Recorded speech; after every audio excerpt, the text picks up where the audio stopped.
The National Water Resources Board, the assigned government agency regarding the water sector such as water resources and potable water, recently reported that approximately 11 million Filipino families lack access to clean water, often having deep wells, springs, rivers, lakes, or rainwater as their main water source.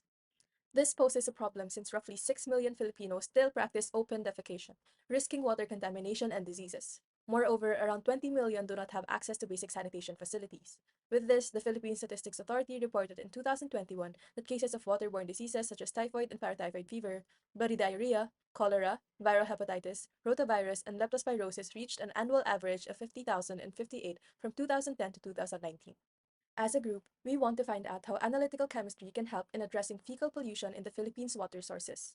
Fecal pollution is a serious problem which requires attention for it condones the spread of microbial diseases which can possibly threaten the quality of safe drinking water that can be found near rural or non-urbanized areas. This type of scenario is possible as long as there is a noticeable lack of sanitation implementation within the community. When it comes to possible concerns that poor sanitation can bring, it is not limited to illnesses such as intestinal worm infections or diarrhea, for UNICEF defines poor sanitation as it intensifies malnutrition and feeds a cycle of recurring illnesses and persistent malnutrition.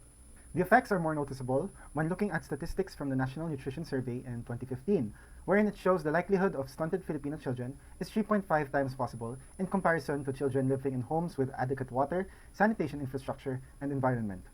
In addition, UNICEF still recognizes fecal pollution as a pervading problem in the Philippines, for the country is one of just two Southeast Asian nations whose present rate of development is insufficient with regards to eradicating open defecation and providing everyone with access to basic sanitation by 2030. Escherichia coli or E. coli and Enterococcus are commonly used as a fecal indicator as it is found in all feces of warm-blooded animals and remains detectable in water subject to fecal pollution such as sewage, rivers, and coastal areas. Both have long been used as a fecal indicator bacteria because of its association with waterborne diseases.